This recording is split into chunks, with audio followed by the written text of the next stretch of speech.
Halo, assalamualaikum teman-teman. Jumpa lagi dengan saya Ilham Haris. Selamat datang di channel Purnomo The Series. Gimana kabar kalian? Semoga selalu sehat dan baik-baik saja ya. Kali ini kita akan merangkum spoiler Wudong Qiankun atau Martial Universe Season 5 episode 15 versi manhwanya ya. Dan gak usah berlama-lama lagi, langsung saja gas cuy. Di episode sebelumnya, tiba-tiba saja muncul seseorang di ranah nirwana dan dia akan merebut harta pohon Fuling yang telah ditemukan Lindong. Dia pun kini mengatakan kalau pohon Fuling itu hanya dialah yang boleh mengambilnya. Ia pun dengan cepat melesat untuk mengambil pohon itu. Moling pun langsung berteriak, "Dasar perampok!" Dan grep. Tiba-tiba saja Moti pun memegangi tangan Lindong dan berkata, "Lindong, lupakan saja, kita tidak akan bisa mengalahkan orang ini." Lindong pun di dalam hati berkata, bukankah kita cuma perlu bersatu untuk melawannya?" Lindong pun lanjut berkata, "Jangan khawatir." Dan kini orang kuat bertopi koboi itu pun mulai mendekati pohon Fuling. Tapi tiba-tiba saja pohon Fuling pun tak tinggal diam. Akar-akarnya pun menembak dan akan menjerat siapapun yang akan mengambilnya. Jelas hal itu membuat si koboi pun terkejut. "Apa? Pohon Fuling ini ternyata hidup," ucapnya. Dan benar saja, si koboi saat ini terjerat oleh akar pohon itu dan tak bisa bergerak. Melihat hal itu, Moti pun hanya bisa melongo dan berkata, "Tidak kusangka, bahkan sebatang pohon pun bisa berubah menjadi kekuatan tempur yang begitu kuat." Lindong pun di situ lalu berkata, "Pohon Fuling ini bukanlah pohon biasa. Pada dasarnya dia telah memiliki roh dan kecerdasan sendiri. Dan di cabang-cabangnya terdapat racun yang sangat berbisa. Racun semacam ini disebut racun Tianfu. Bahkan jika orang selevel nirwana terkena racun itu akan sangat berbahaya." Si koboi pun kini benar-benar tak bisa melepaskan diri dan ia pun terkatung-katung terjerat oleh akar pohon Fuling itu. Hal itu seketika jadi bahan tertawaan oleh kelompok Lindong. Mereka pun berkata, "Haha, dia tidak bisa membebaskan diri sekarang. Dia bukan lagi ancaman bagi kita. Hahaha, dia pantas mendapatkannya. Inilah akhir dari keserakahan." Moti pun kini segera mengajak Lindong untuk pergi, karena sebenarnya ia takut jika mereka berlama-lama di situ maka akan dijerat juga oleh pohon Fuling itu. Akan tetapi dengan pedenya Lindong berkata, "Pergi? Bagaimana bisa kita kembali begitu saja saat ada harta karun tepat di depan kita?" Dan tanpa pikir panjang, Lindong pun dengan cepat terbang ke arah pohon itu. Moti pun jadi syok melihatnya dan berkata, "Hah? Keberanian Lindong Siong ini begitu besar. Dia sangat berani menyambar benda yang diklaim oleh orang setingkat nirwana." Melihat hal itu, si koboi pun jadi berteriak, "Hei, beraninya kau bocah." Lindong pun dengan lincahnya menghindari sabetan-sabetan dari akar pohon Fuling yang akan menjeratnya. Hingga akhirnya Lindong pun berhasil memanjat ke inti tubuh pohon itu. Xiaode pun mengatakan kepada Lindong, "Ini adalah roh dari pohon surgawi Fuling. Selama kau bisa mengambilnya, kau akan dapat memanen pohon surgawi Fuling." Lindong pun jadi senang dan akan segera mengambilnya. Tapi tiba-tiba saja cabang-cabang dari pohon itu pun berkumpul menjadi satu dan menyerang Lindong. Lindong pun dengan cepat segera mencabut roh dari pohon itu. Cabang-cabang itu pun seketika berhenti dan hancur. Lindong pun lalu berkata, "Hehe, akhirnya aku berhasil memanen pohon surgawi Fuling." Tapi Moti pun jadi panik karena ia merasakan niat membunuh yang begitu kuat. Dan ternyata itu adalah si koboi yang saat ini sedang murka dan dia sudah terlepas dari jeratan pohon Fuling. Ia pun lalu menatap tajam ke arah Lindong dan berkata, "Bocah, akan kuberi kau satu kesempatan untuk menyerahkan pohon Fuling itu padaku. Kalau kau mau berinisiatif menyerahkannya padaku, maka aku akan mengampunimu." Rekan-rekan Lindong pun kini jadi ketakutan. Moti pun langsung berkeringat karena sikap mereka dan juga Lindong pasti membuat si koboi itu jadi marah besar. Moti pun lalu berkata, "Semua itu telah membangkitkan kemarahannya. Dia pasti ingin membunuh kita semua. Bahkan jika kita menyatukan kekuatan untuk melawannya, kita tetap tidak akan bisa mengalahkannya. Tidak ada cara lain selain melarikan diri." Namun, kata-kata acuh tak acuh Lindong berikutnya membuat semua orang merasa dingin, seolah-olah mereka berada di gudang es. Kata-kata yang Lindong ucapkan sangat sederhana, hanya dua kata. Tetapi ucapan itu membuat orang nirwana itu tidak bisa menahan amarahnya. Tubuhnya pun bergetar karena amarah. Karena dengan santainya Lindong berkata, "Sorry ye." Jelas hal itu membuat si koboi langsung murka dan dari tubuhnya pun kini mengeluarkan aura merah pekat. Tang Xuan pun jadi cemas dan berkata, Lindong telah menyambar roh pohon Fuling tepat di depan orang ranah nirwana. Orang ini pasti sangat marah sekarang. Kalau begini, jika Lindong tidak juga menyerahkan roh pohon itu, maka dia pasti tidak akan melepaskan Lindong begitu saja. Si koboi pun seketika berteriak dengan keras, "Bocah, kau telah kehilangan kesempatan untuk mempertahankan hidupmu." Ia pun langsung melesat untuk menyerang Lindong. Lindong pun dengan cepat juga bersiap menghadapi serangan itu dan dawar. Mereka pun langsung adu pukul. Lindong pun sangat kaget karena kekuatan musuh begitu kuat, dan ia pun terlempar ke tanah dengan keras.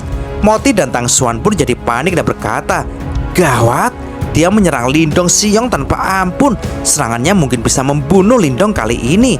Tapi ternyata Lindong dengan cepat bangkit lagi dan ia pun malah tersenyum dan berkata, "Jangan khawatir semuanya, aku baik-baik saja."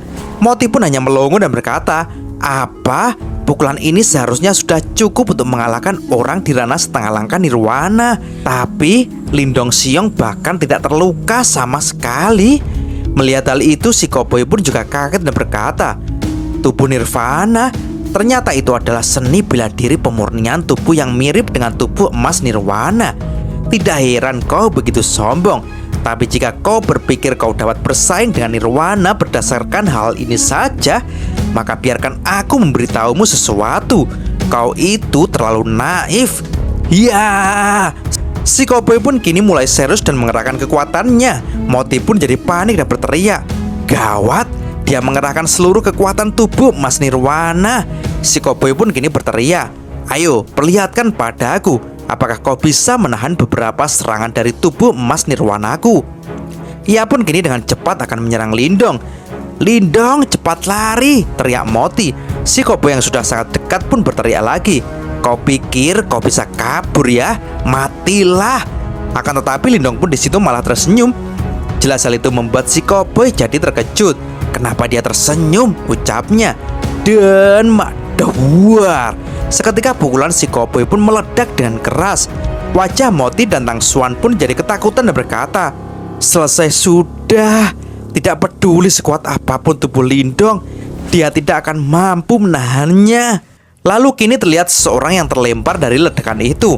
Moling pun langsung berteriak, "Lindong!" Dan betapa terkejut semuanya karena ternyata itu bukan Lindong, guys. Sementara Lindong kini baik-baik saja, dan sepertinya ada sosok di samping Lindong yang seperti seorang penjaga. Semuanya pun jadi terheran-heran karena sosok di samping Lindong itu berada di ranah nirwana yang sangat kuat. Dan ternyata itu adalah boneka roh darah. Jelas koboi pun jadi kaget melihatnya. Moti yang masih tertegun pun berkata, "Akhirnya aku mengerti kenapa Lindong berani bertindak acuh tak acuh terhadap Lingzi dan Liu Yuan. Ternyata dia juga memiliki pengawal boneka spiritual semacam ini yang sebanding dengan nirwana. Jadi itulah kenapa dia tidak takut pada Lingzi dan yang lainnya." Lindong pun dengan percaya diri berkata kepada si koboi, "Hei, apa yang akan kau lakukan?" Si koboi pun kini mulai panik karena ia merasa situasinya saat ini menjadi buruk. Ia pun lalu berkata lantang, "Jangan terlalu sombong kau ya. Cuma pengawal boneka saja berani menyinggung dinasti moyanku. Akan kupastikan hidupmu tidak akan bisa tenang. Kau tidak akan bisa lolos dari pertarungan yang mengerikan." Lindong pun keheranan karena ia tak pernah mendengar nama dinasti itu. Sementara Moti pun terlihat kaget dan ia lantas berkata kepada Lindong, "Lindong Xiong, kurasa kali ini akan sedikit merepotkan. Aku pernah mendengar nama dinasti Moyan sebelumnya. Dinasti ini tidak bisa dipandang sebelah mata. Mereka itu lebih kuat bahkan di antara dinasti tingkat tinggi itu. Dan mereka memiliki lebih dari satu anggota yang setingkat nirwana di dalamnya. Selain itu, orang-orang ini akan langsung membalas dendam. Begitu ada orang yang menyinggung mereka, tidak ada seorang pun yang berhasil selamat menurut kabar yang aku dengar. Mereka bahkan pernah memusnahkan dinasti tingkat tinggi yang telah menyinggung mereka." Mendengar hal itu, Lindong pun jadi menilai kalau tampaknya dinasti itu memang sangat kuat. Koboi pun lanjut berkata, "Hei bocah, jika kau bersedia menyerahkan pohon Fuling dan boneka rohmu padaku, maka aku tidak akan mempermasalahkan sikap bodohmu tadi. Kalau tidak, akan kupastikan kau mengalami pertarungan yang mengerikan di masa depan. Kau tidak akan bisa melarikan diri." Ia pun lanjut berkata di dalam hati, Sekarang mari kita lihat apa yang bisa kau lakukan padaku. Tatapan mata Lindong pun mulai menajam dan ia pun lanjut berkata, aku tidak peduli dengan dinastimu. Aku tidak akan pernah menyerahkan apapun yang sudah berada di genggamanku. Keberanian Lindong itu pun tampaknya membuat si koboi jadi gentar dan dia hanya bisa berkata, sialan, nyalah kau. Bagus, kau sekarang sedang menantangku kan? Kan ku buat kau menyesal cepat atau lambat. Ia pun kini langsung kabur dari situ. Moti pun jadi lega dan ia lanjut berkata, Lindong Xiong, kurasa kalau kita menyinggung musuh seperti itu mungkin akan menimbulkan masalah besar nantinya. Lindong pun dengan tenang berkata, tidak apa-apa, kita tidak boleh takut akan masalah yang belum terjadi. Di medan perang seperti ini, jika kau takut akan masalah, maka kau tidak akan pernah maju. Lalu bagaimana bisa kita ingin disukai oleh para dinasti besar itu? Lindong pun jadi terbayang di masa lalu. Kalau aku menjadi pengecut saat keluar dari Yangcheng, maka aku mungkin tidak akan pernah bisa mencapai titik ini, ucapnya dalam hati. Lindong pun lanjut berkata, ayo, seharusnya ada koleksi harta karun lain di ruangan ini. Kita tidak bisa melewatkannya begitu saja. Moti pun tampak sangat kegirangan dan berkata, wah, ada begitu banyak pil nirwana di sini. Ayo kita bagi rata semuanya. Kelompok itu berhasil menjelajahi ruangan kompleks yang mirip dengan labirin itu hanya dalam waktu setengah jam saja. Mereka semua sangat puas dengan hasil panen mereka. Dan dengan adanya Lindong yang melindungi, mereka tidak lagi takut akan dirampok. Dalam perjalanan, Lindong dan yang lainnya juga bertemu dengan kelompok lain. Mereka semua terlihat ketakutan dan ingin pergi dengan tergesa-gesa. Moling pun jadi bertanya-tanya apa yang terjadi dengan orang-orang itu. Lindong pun menjawab kalau pasti mereka telah bertemu orang-orang yang kuat di depan sana. Dan kini mereka pun akan sampai di aula utama. Lindong pun segera mengajak kelompoknya untuk masuk. Terlihat di situ ternyata sudah banyak orang yang berkumpul. Lindong pun berkata, tampaknya Liu Yuan dan yang lainnya telah datang ke sini. Di depan sana ada dinasti Xuanbing dan dinasti Dao. Pria itu dan dinastinya, mereka semua juga berkumpul di dalam sana. Si Kobo yang melihat Lindong pun berkata, pria itu dan kelompoknya semua juga berkumpul di dalam sana. Dan kini di tengah-tengah kerumunan itu muncul sebuah benda yang bersinar. Dan ternyata itu adalah kunci rahasia kuno. Jelas hal itu membuat Lindong sangat senang. Matanya pun berbinar-binar karena barang yang diidam-idamkannya sudah ada di depannya. Wumo dan Hua Feng pun tampak keheranan melihat kedatangan Lindong itu. Batinnya pun berkata, akhirnya bocah ini datang juga. Dari mana saja dia? Sementara itu, Kobo yang tadi berkelahi dengan Lindong pun segera berteriak, seniormu, bocah itulah yang merebut pohon surgawi Fuling dariku. Seketika orang-orang pun kini terdiam. Moti dan Lingzi pun membaca kekuatan senior dinasti Moyan itu dan berkata, kekuatan orang ini kurang lebih setara dengan Hua Feng. Jadi pada akhirnya itu kemampuan luar biasa Lindong masih lebih unggul. Atau sebenarnya orang itu sedikit lemah. Senior dinasti Moyan pun segera mengeplak anak buahnya itu dan berkata, bukankah itu cuma seorang bocah di puncak manifestasi? Junior Moyan pun menjawab, aduh, seniormu, bocah itu punya boneka spiritual yang sangat kuat. Aku sudah bekerja keras untuk melawannya. Semua orang yang mendengarnya pun jadi terkejut. Boneka? Ucap mereka. Begitu pernyataan ini keluar, banyak orang menjadi sangat terkejut. Semua orang tahu seberapa kuat kekuatan boneka roh itu. Bahkan boneka roh terlemah sekalipun memiliki kekuatan yang setara dengan nirwana. Moti dan Lingzi pun kini jadi tidak heran kenapa saat itu Lindong tidak memiliki rasa takut sedikit pun ketika menghadapi dinasti mereka. Hua Feng pun juga merasa heran karena rasanya baru sekejap mata tidak bertemu dengan Lindong, tapi Lindong sudah berubah. Senior Mo pun lalu memperhatikan Lindong dan berkata, adikku bisa saja membunuhnya dengan mudah, tapi siapa sangka bocah ini ternyata memiliki boneka roh di tangannya. Pasti akan sulit untuk menyentuhnya. Ia pun lalu mengatakan kepada juniornya, abaikan saja dia untuk saat ini. Tujuan utama kita adalah untuk mendapatkan kunci rahasia kuno itu.